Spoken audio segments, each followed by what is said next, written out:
Under the cover of darkness on September 7, 1512, near the village of Pashino, deep in Muscovite territory, a group of Poles were building pontoon bridges on the Dnieper in order to cross the river. Next to them, smaller groups of light cavalry swam across and proceeded to dry their clothes and armor. Infantrymen floated on rafts to reach the left bank of the river, while the main part of the Polish-Lithuanian army waited for the construction of the bridges to be completed. Once the engineers completed the job, parts of the infantry started to cross the bridge, followed by cannons and heavy cavalry. But, unable to carry the weight, one of the bridges collapsed. Despite these difficulties, by early morning the Polish-Lithuanian army, totaling 30,000 men, was ready to move east to recapture the important Lithuanian fortress of Smolensk. But in front of them stood the Muscovite army, twice as big, and deployed in battle formation. This video is sponsored by History Hit, the best resource for anyone who wants to learn about the past. Enjoy hundreds of exclusive history documentaries about events that shaped our world, over 1,000 podcast episodes and 5,000 articles on all of your devices.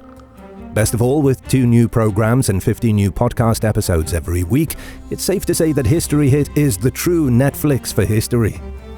I recommend Ray Mears' The Bow, The History of Archery, a brand new series that dives into the oldest known evidence of the use of bow, going back 70,000 years. The series shows us evidence of humans' use of the bow throughout history from all over the world. Join Ray Mears on his journey to uncover the origins of the bow, from its early use in hunting to its development as the first true weapon of mass destruction. You can both help support HistoryMarche and see this excellent series with History Hit's very special offer. Click the link below to visit History Hit and use the code Black Friday when you sign up to get 50% off your first 6 months. Go where history is made with History Hit.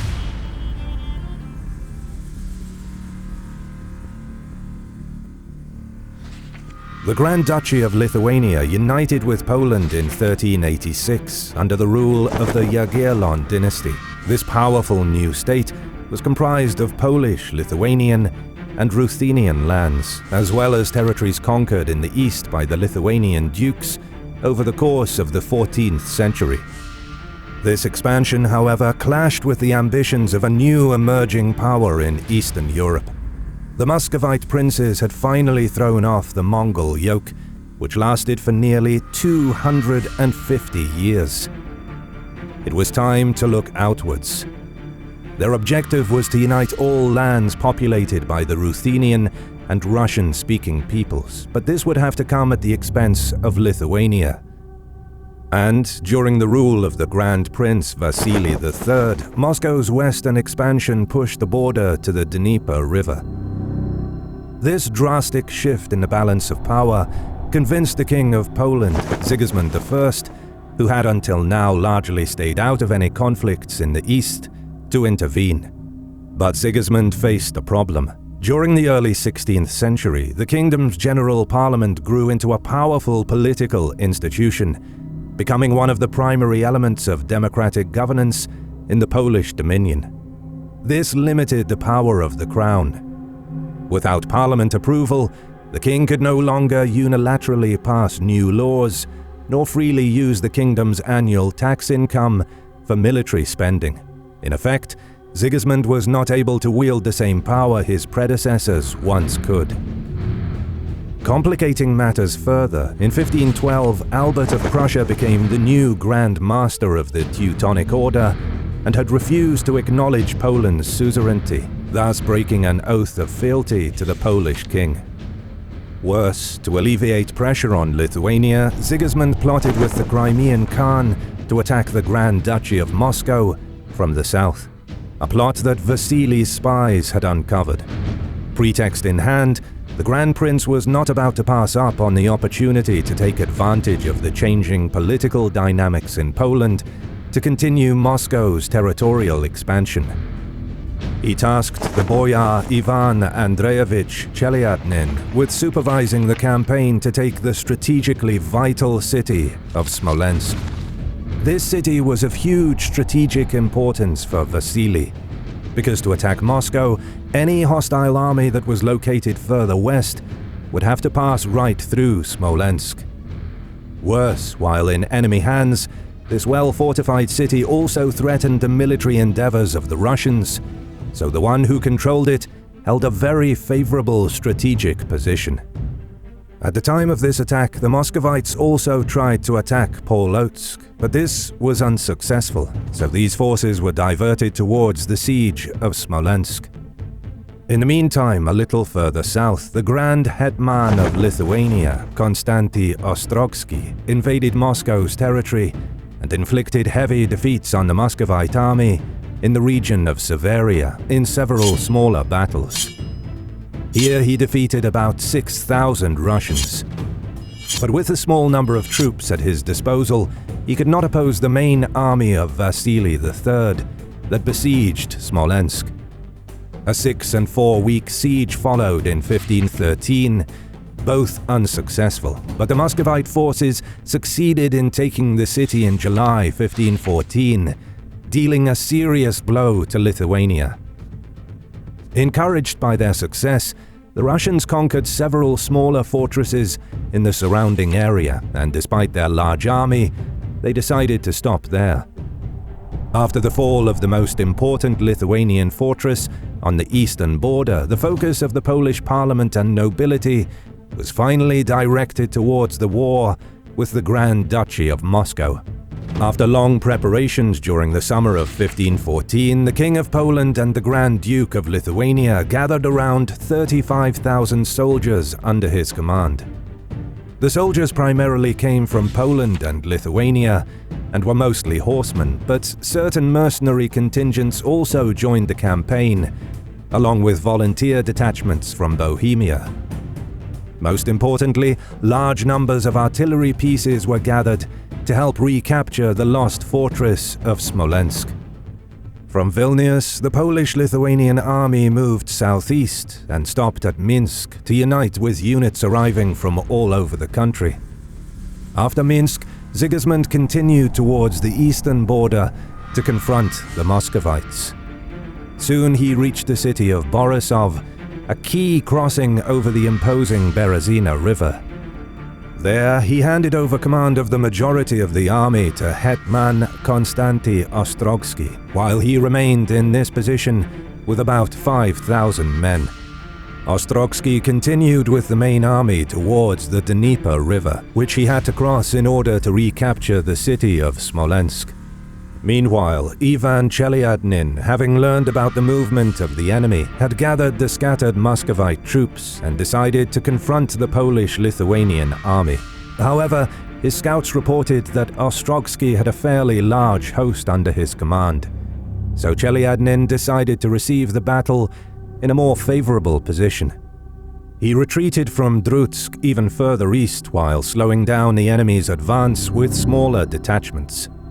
Then he crossed the Dnieper River and developed his battle positions to meet the enemy.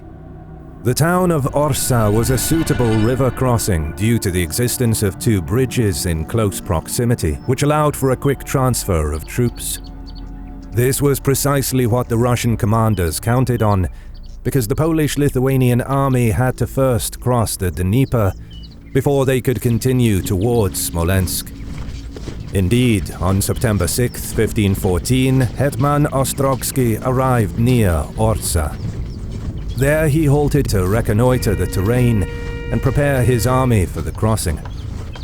Although the army of the Grand Duchy of Moscow was larger, Ivan Chelyadnin wanted to avoid a risky encounter. Instead, he patiently waited and observed the enemy, planning to attack while they were still developing their battle formations. Chelyadnin's army was predominantly composed of cavalry, but its size is difficult to estimate. Some sources claim that it numbered as many as 80,000 men. While the Muscovites definitely had a numerical advantage, the actual size of their army was much smaller, with the range between 40,000 and 60,000 troops being more likely. The Muscovites waited for 2 days for the Polish-Lithuanian army to make the first move.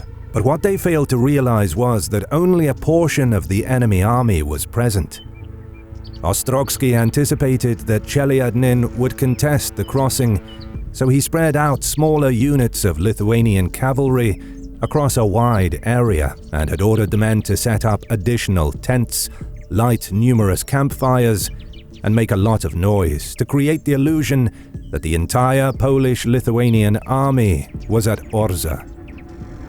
The ruse worked. While the Muscovites expected to contest a crossing at Orsha, some 5 kilometers, just over 3 miles northeast, Ostrogsky had 2 pontoon bridges constructed and moved a majority of his army across the river during the night. When Chelyadnin finally learned of the movements, he rushed towards Pashino, but by then, the Polish-Lithuanian army had already crossed. Ostrogsky forces found themselves on a plain cut by a ravine with the river behind them. Not far in front of them, a more numerous army of Muscovites took up position. Both sides realized that a pitched battle was upon them. The Muscovites were composed of 5 large cavalry regiments. The most numerous was under the command of Chelyadnin in the center. In front of it was a smaller vanguard contingent. Stationed on each side were cavalry regiments. The reserves were positioned in the rear. The Muscovite army numbered between 40,000 and 60,000 troops. The Polish-Lithuanian army formed in its classic formation, the old Polish order. On the right, Sampolinsky commanded the first Polish line, comprised mostly of better equipped and heavy cavalry, while Świerczewski led the second and third. On the left, Ostrogsky took charge of the Lithuanians in the front, with the second and third line commanded by Jerzy Radziwiłł. All told, some 30,000 Polish-Lithuanian troops took to the field. Around 2 p.m., Ivan Chelyadnin ordered his army to attack.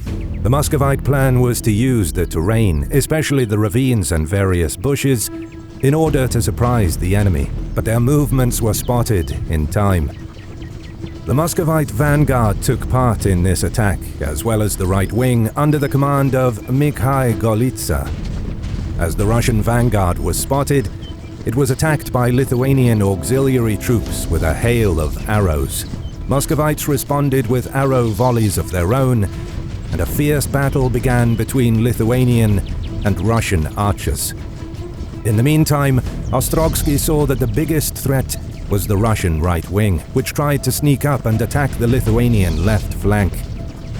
In order to eliminate this danger, he could rush towards the enemy and stop him.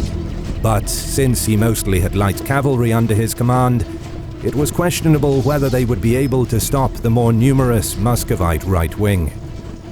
His lightly armored cavalry would be especially exposed to enemies' arrows, and in case of a defeat on the left wing, he could lose control over the pontoon bridges he had built earlier, which would lead to a catastrophic situation.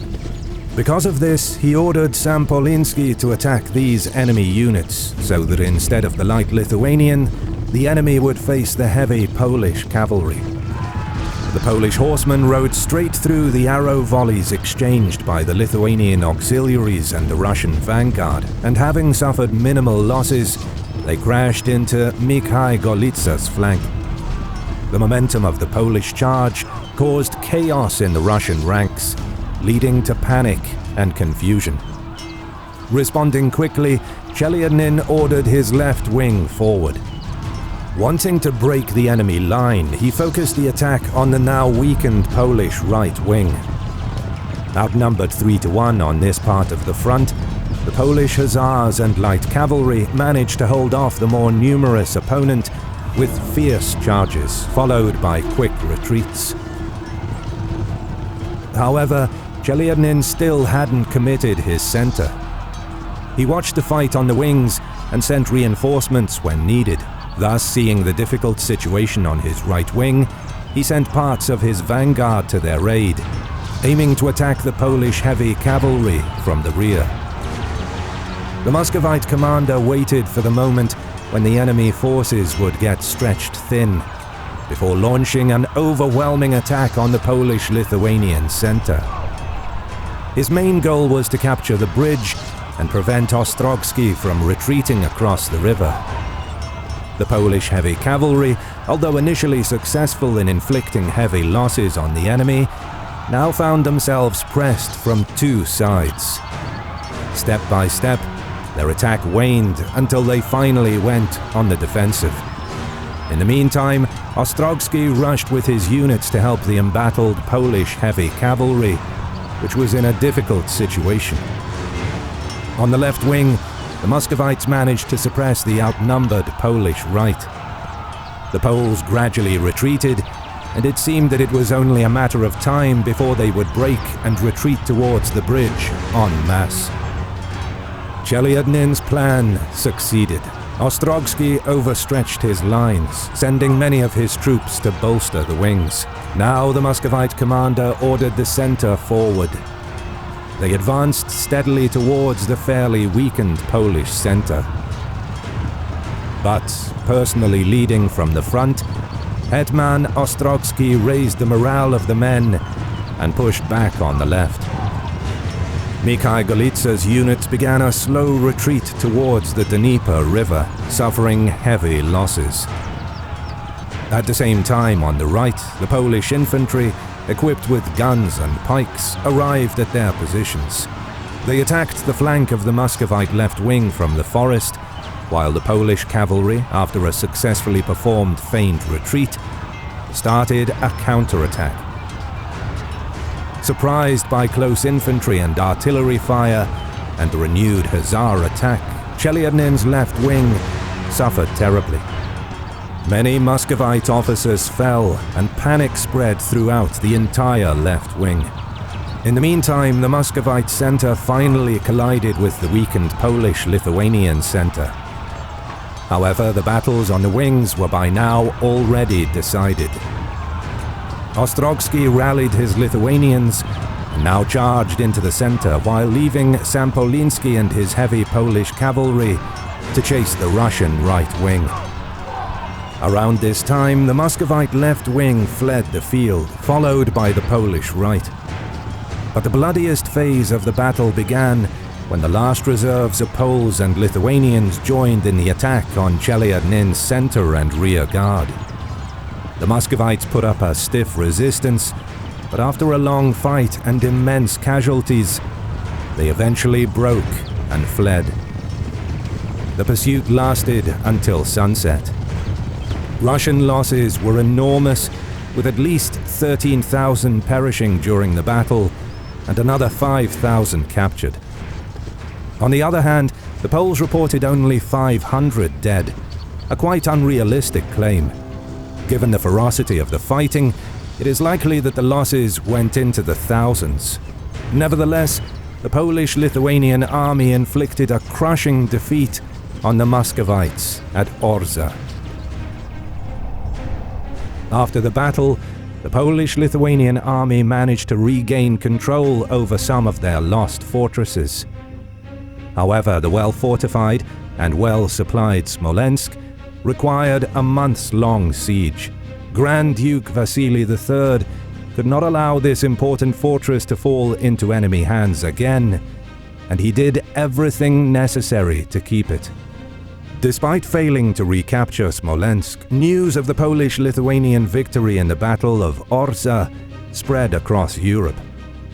After defeating the Grand Duchy of Moscow, the Holy Roman Empire and other states decided to moderate their policy towards the Kingdom of Poland and the Grand Duchy of Lithuania.